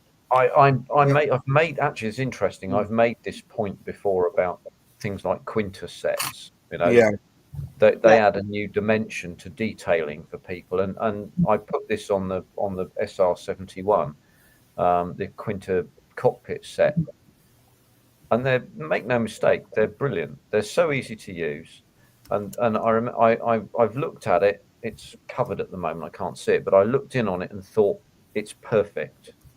But I found that strangely unsatisfying. Yes, I know what you mean. It's not my work in some sense, and actually it's a facsimile of everybody else's as well. And I likened it recently when I wrote about it to the difference between owning a car and leasing one. When you own a car, there is that thrill to ownership, or you own anything, there is a thrill to ownership. It's yours, and painting up that cockpit on the TSR2, that was mine, and it's unique. It may not be that good, but it is unique and it is mine. My SR71 cockpit looks just like everybody else's. If I did one, it would be exactly the same. Yeah, it would. Yeah. And you've got to look somewhere else to judge that. How did you render the paint finish on the black? Because it's not all one black, and this is a term I got from you, Nige. When you paint large scale models like this, you have to work hard for them not to look like toys. So I think when you look at 3D print stuff against, I do see what people are saying about the difference. To build a kit is harder than just painting the 3D kit. A normal part count of a normal kit is between 50 and 500 parts. 3D print, you can get away with about 15. So if you don't like building kits but just want to paint them, 3D might be the future for you. I get that. I do get that. But it's like, here's another example for you, which I thought was quite interesting. What about the figure painter or the bust? You go to model shows and these beautiful busts. Now you get those that have been molded by hand and with and done properly in that sense. Sculpted. And you get proper molded. Then they painted it and weathered it, whatever And you get those that are done from a plastic kit. When they're together, you can't tell whether this was done by hand and this was done by machine. Do you see what I mean? The canvas. And I think that's the problem you've got with scale model groups. I said this, and I was going to get back to the main judge about this. I've got a dragon kit, which I've said it before, and I'm just trying to find it now. I think it's back upstairs in the loft now, so I've got it down. It's not there, no, I can't see it to my knowledge, but the actual tank is die cast, and everything else is all plastic. You know, but you know, and the grill on the back looks fantastic because it's done in cast. But would I be able to enter that into an IPMS competition? Because I reckon it's 55-45 plastic to metal. Yeah. Do you know what I mean? I don't think I've got it. I think it's back up in the attic. I've got another question for Jim while you're there, Moss. Yeah. I've got a Tamiya Tiger 1, and it was extremely rare in the day. And it was released, and in the box, it's got all the Abra photo etch sellotaped into the box. And it's got a special part. It's just the standard kit. It's the grey one. And they put a sticker over the part number with this, and includes Abra photo etch. Could I build that and enter it in a competition as out of the box? Because every other Tamiya Tiger tank on that bench would not have all the photo etch. Unless they got the same kit as me. That's a question I've always wondered. Well, that was always the question was, you know, if you're getting a little bit on the somatics, like, but it's like when you build a vehicle and it needs some sort of thread or cable, do you make it out of the sprue or do you buy some thread to do it with? Like, you know, it's out of the box if you use the thread, but it is if you use. I can't find it now, but I had it here the other day, and I was like, "Oh, I must have a look at that again." Jim says over here, no. Yeah. I had the same when I did that Spitfire that I gave to Wendy, God rest her soul. Yeah. I wanted to use magnets on the engine cowlings.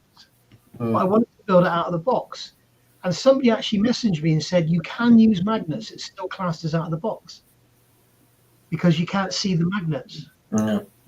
The magnets don't enhance the look of the model." Even though you added them and not out of the box, it's still classed as out of the box. I find that very hard to believe. I think that's quite a reasonable thing, because you're mimicking a closed cowling and allowing someone to take the cowling away and take a look inside. So I think that's reasonable. That sounds plausible to me. I did it with what Moss said. I used stretch sprue and pinned it. No, I can't find it now. Whoops, I can't find it now. But I had it here because I was looking at it the other day, and I was thinking, I might have a crack at building that at some point. But well, no, I think that the magnets go some because the Tamiya, I think second scale Spitfire, they use magnets for the cowlings for that. Yeah, but the magnets are in the box. Yeah, in the box. I would have added my own Amazon magnets. Because in theory, just put it out there. In theory, nobody would be able to put a thunder if it's it's got a photo etch. It's not out of the box. That means, you know, where does Thunder models come into the equation, Nigel? You know how much photo etch they put in the Thunder models kit. Yeah, but it's part of the kit. Yeah. This is why I'm asking about the Tamiya Tiger 1. It's because it's not Tamiya photo etch, it's Abra photo etch that comes in the box. Yeah. So over here, no, apparently Jim's saying. Right. It would be quite the argument because it is out of the box. It's a Tamiya kit number. You know, but if I were on, I would no, we'll get you on, Jim. I'll tell you what, we'll get you on one night and you can go through it because we, you know, about this out of the box. I don't agree with Julian per se that it's all model making, etc. No, I think that. Right, Sophie. Yeah, good night. I don't. It's such a difficult thing. I don't think it's that. I think it's we are scale model builders in the sense of we build scale model kits.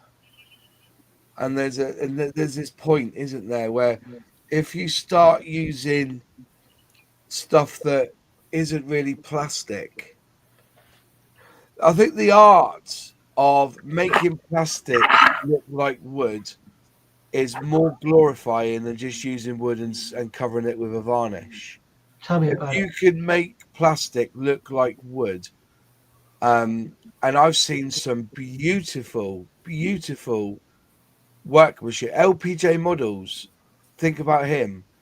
How many times have you seen him make plastic look like wood? Have you seen my sock width? Yeah, your sock width's another one. Another one. I was trying to think of the sock width. That's Hours totally of in as work. well. Yeah. You haven't You know- seen one of my one of the kits that I've done was Is it crap? no, I'm joking. That was right. Yeah. Have you done it? Have you made it look like wood? no, made wood look like brick.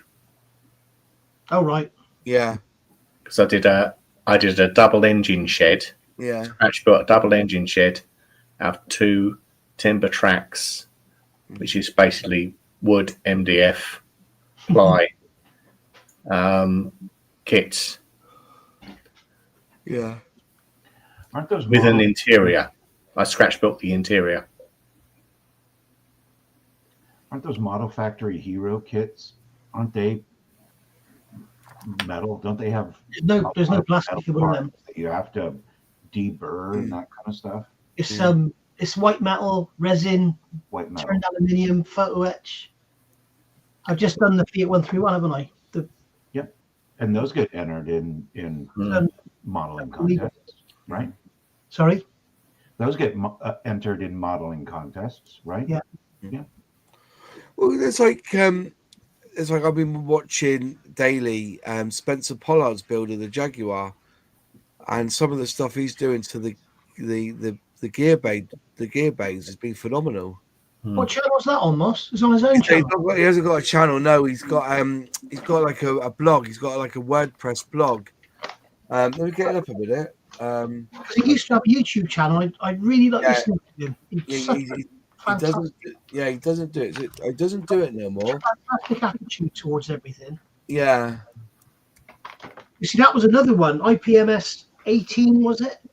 When he did that twin seat Harrier converted from the Airfix 24 scale kit, and someone else did a Ferrari sports car converted into a spaceship or something. They won.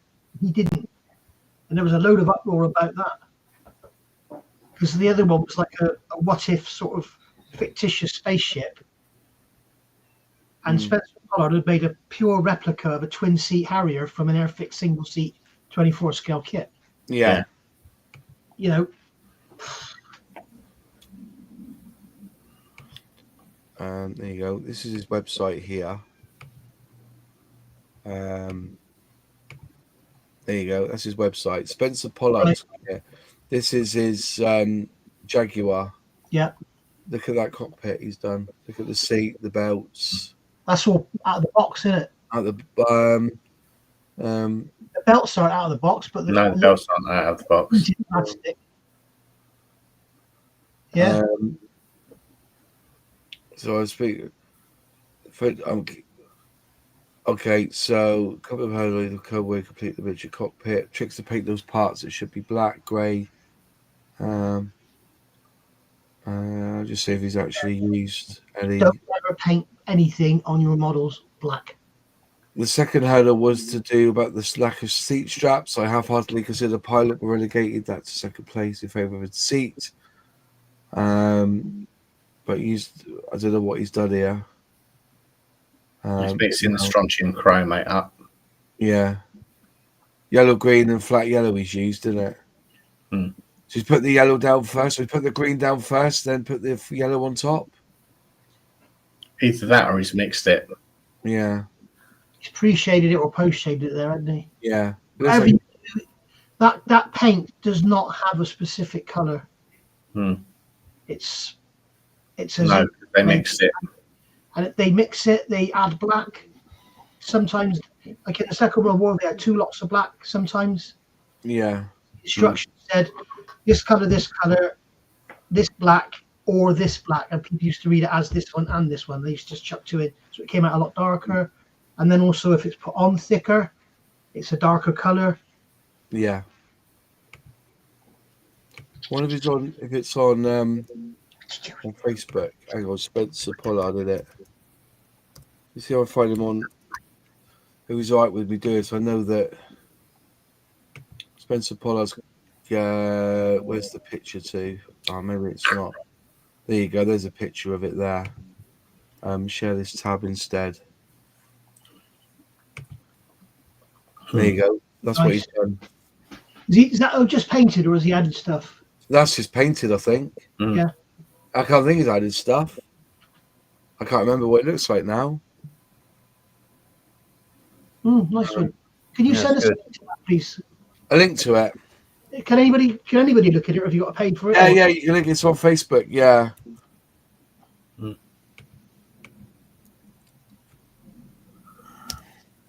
Yeah, I think you can just go in and have a look. It's more Jaguar detail painted, so he's painting it. It's not. Mhm. I just haven't got the, that's really good. That is the way he's done that. Made it, the blue and the. But yeah, I don't know. Paulie's not on. We're not on tomorrow. We're on not on the Thursday. We're on Tuesday. Yeah, Tuesdays now, mate. Tuesday nights, Tuesdays. Thursday nights. Yeah. But George yeah, is saying that nothing's added to Spencer's kit. has he not added these wires then? Added those Yeah. wires. Sorry, George, you're wrong there, mate. Mm. He's added them wires, hasn't he? Definitely. Yeah. That's incredible, isn't it? That'll just make a sane man go mad. Yes. Yeah. That's easy if you use something like solder. Mm. Start trying to use anything springy, it'll drive you crazy.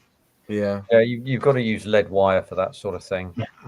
You can't. I tried using steel, thin steel wire on TSR2 on the inside of the wheelbase. Well, It drove me bloody mad. And then you can use thin copper wire. You can get speaker wire. That's really, really thin and very ductile, so you can use that. Say again. Telephone cable. Yeah, as long as it's not that and what they call it, tinsel wound stuff, it's that's no bloody use. But copper wire is very good. Lead wire is probably about the best. But Yeah, because it's got no spring at all, has it? The lead, you just push it down. It just stays. The problem with it is that you've only got to touch it, and it deforms, and it just becomes this bloody mass of annoyance, But it's good stuff. You can also flatten it and make belts from it and things like that if you want to. That's kind of good like that. So I've done that. I used an X-Acto handle once and rolled it out using the serrated part on the handle. Yeah. What did I make? I think it was a chain for something. Yeah. Yeah. I mean that has a name. The knurling on these things is really useful for that kind of stuff. Yeah. Use lead-free solder. Have you used lead-free solder? I used it for the pipes for the engine Harrier. Yeah, you can lead-free solder, but it's trying to get the right thickness. I always find that lead-free solder is a bit too thick, isn't it? Yeah, the stuff to get, if I've got any of it, is stuff like this lead wire. Yeah, ASK do it. Yeah, you can get. Yeah, again, will you please? This stuff. This model, yeah. Yeah. Now I found that stuff, and then there's some ASK stuff as well, which you can get, which is that stuff there. But a word of advice on using this stuff: if you're going to use things like this, it's worth remembering that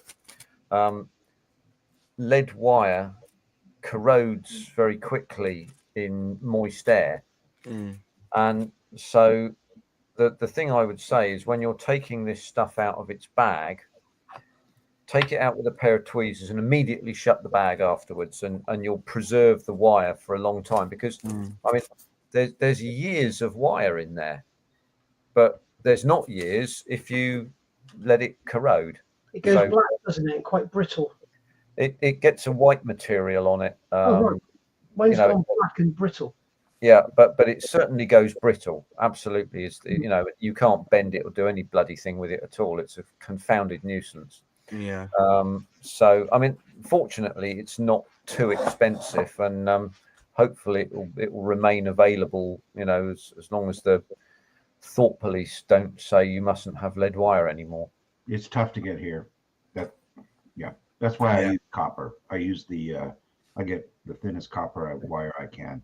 It's Yeah, really I mean you can pull some pretty thin stuff out of speaker cables, multi-stranded speaker cables. That's pretty easy to use. Yeah. And it adds a great deal. Actually, I have to say, it adds a great deal to models. You know. Yeah. I use fly tying lead for fly fishing. Now I never thought of using that. I know somebody who does tie his own fly fish. It's an incredible talent. Yes. Seriously. So I never thought of using that, to be fair. Good night, Julian. Take time, sleep tight. Yes, Julian. ASK is hard to get hold of in this country. It's like I've got an ASK blade that I want to get a knife for, and I can't get the knife. Rob does it. Rob doesn't do ASK, does he? Yeah. I've never seen that at a show. If you go to Scale Model Shop, they do it. Yeah, and Hannons do. I have to have a look at that. Oh, I didn't know that. No. Yeah, Hannons do it. Yeah, that's fine. I've been buying from it. I've been buying from Scale Model Shop this week actually for. What do you want, Moss? It's the actual knife for the blade. Where's that blade to that I've got? Oh, a saw blade. Yeah, the saw blade, the razor saw blade. Want the handle for it. So, there's the packet for it. The ASK razor saw, but I can't find it. I've got the blade for some reason out. So I'm doing something with it.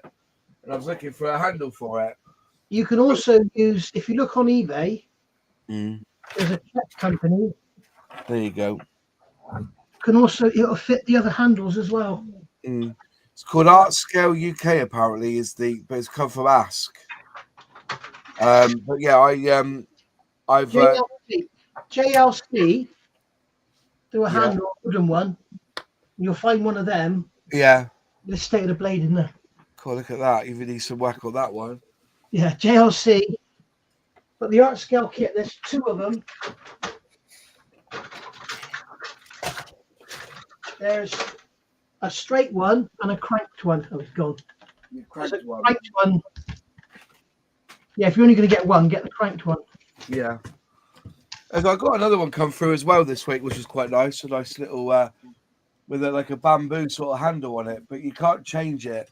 I've got this one here, which is a long one, which I got off bricks, to be fair. It's like, hasn't got the depth on it. It's just hasn't got, it's a little bit too shallow.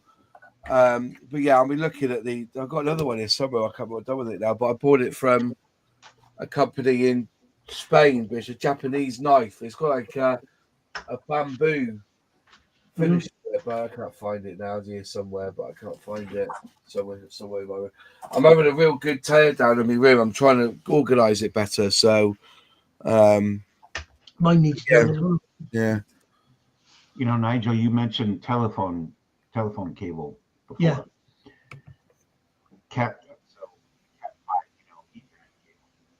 Can't hear you, John. John, I've lost you.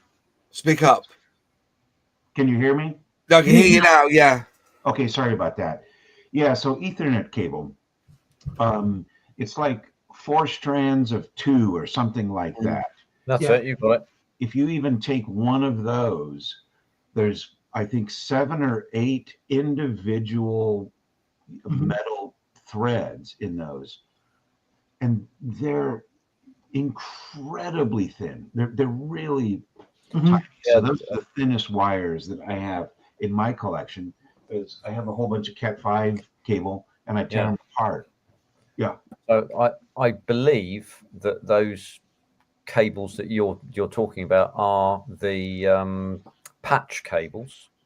So they're more bendy than the solid core Ethernet cable. So building cable is just one core, 8 lots of one core, and then the patch cable is 8 lots of these little cores, which it's a good point, that. And I think I need to get some of that stuff. You know, it is patch cable. Yeah. Look at this, guys. That's a box of cables and little resin bits and that. Fantastic. But we I love those standing box things. I think they're brilliant. We used to have a company here called Little Cars, and they were brilliant. You can see there's a little bag of lead wire. Wow.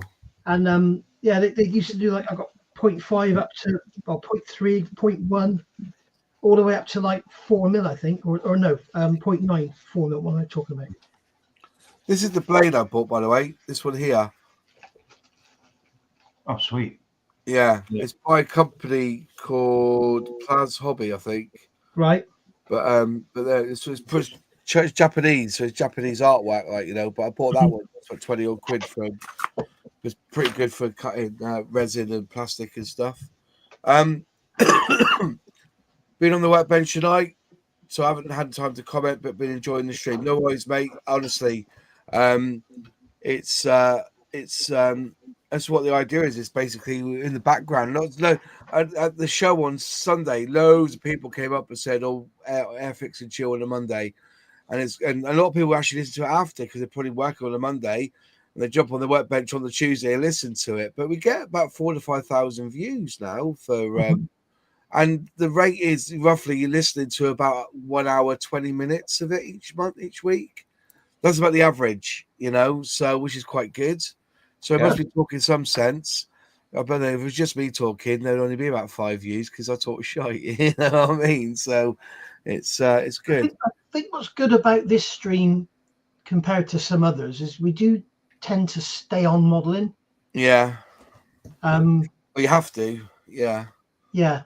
I tried at the We've beginning. all got different opinions. Yeah. But none of us argue. Yeah, at the beginning, yeah, that's right. But in the beginning, like, you know, I went down the VE route. The VE, you know, there's not much in celebration. I've not seen much, and there's not many. Like, for instance, you know, I've got Battle of Britain sets and stuff from Airfix of long ago, and there's been nothing like that coming out from any manufacturer. We've got the flyby, the fly past, and with a cheap kit, and we've also got the Airfix coin, which I have linked. If you want to go and buy it, I have linked in the description. So if you want to, basically, you got to pay 60 quid, and you get this coin. If you still want a coin, and I think they're pretty good. I do like them. I collect them anyway. So, but if you want the bundle, which is 50% off or 45% off. 10 kits for under 100 quid. That's £10 a kit, really, isn't it? And they're all starter sets, apart from the Lancaster.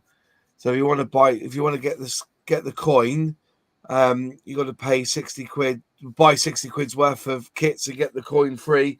There's 1,000 of them. I've done a video on it, which, to be fair, hasn't had a lot of views on it. It's only had 1,000 views since yesterday.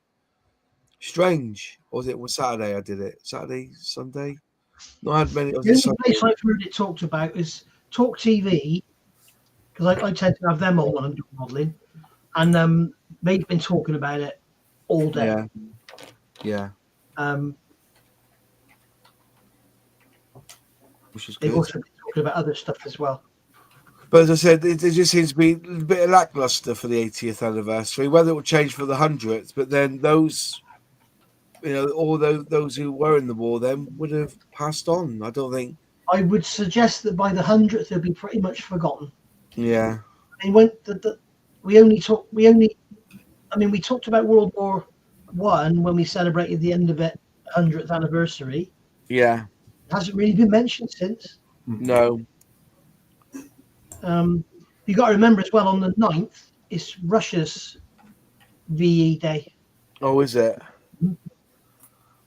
Were they just after us, were they? Oh, there's a story behind it. If you listen to Desert Island Discs, the one that Vernon Kay does on Radio 2 during the day, he does Tracks of Their Years, Vernon Kay does. And he's had Al, the pub landlord, what's he called? Al Murray last week. And he's talking about that there was a difference between Russia and the UK because we celebrated it, because of the time delay or something. It was midnight to us, but it was like 6 o'clock to them or something. That's what I listened to that. Al Murray's very, very, very, very knowledgeable. But it's actually the 45th anniversary of the end of the Iranian siege, Right. embassy siege. 45th.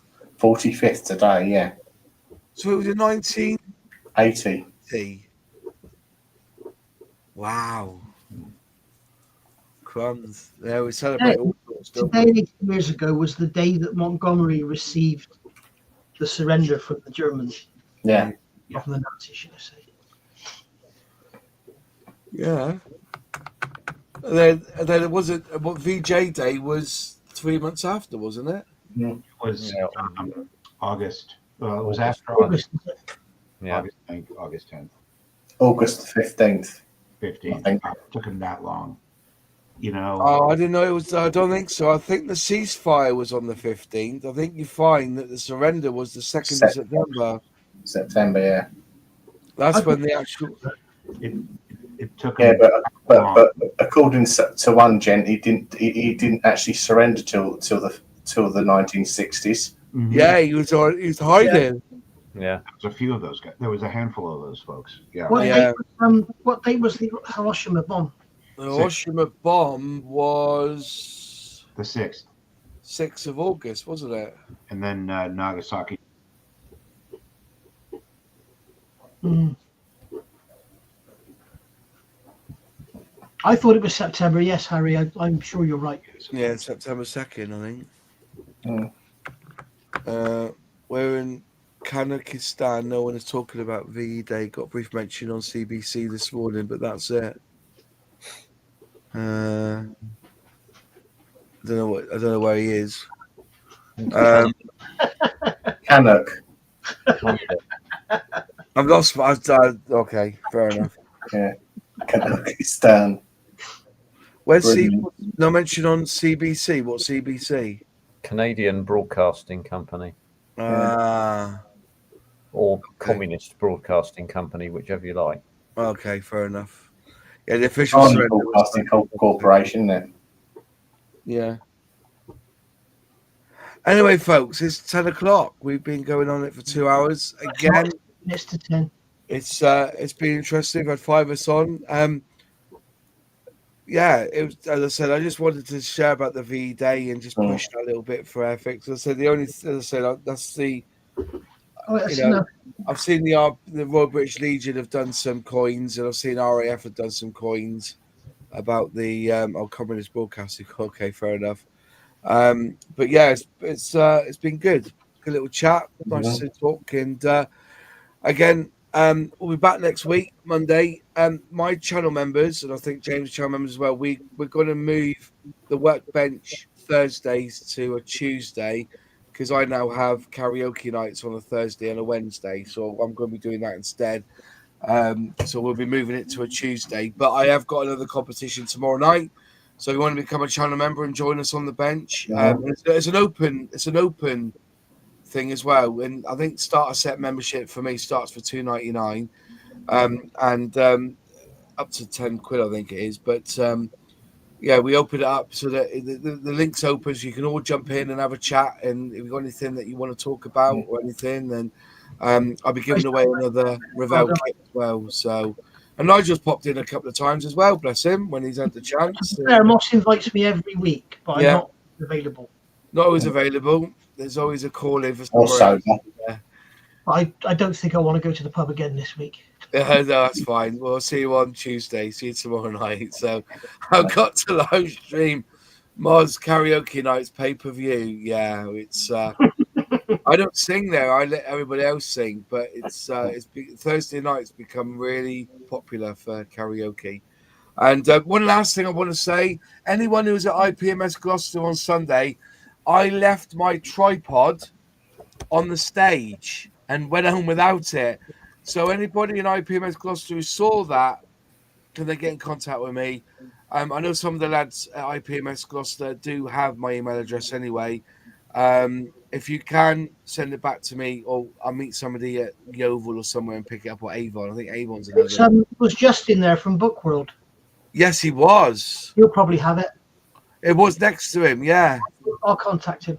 That'd be brilliant. If I buy his thing, I did a time lapse of them setting up, I just left it numpty. So, anyway, folks, thanks for watching, and we'll see you next Monday. Take care. Take care, everybody. mate. Cheers. Bye-bye. See ya. Bye bye. Bye. See ya.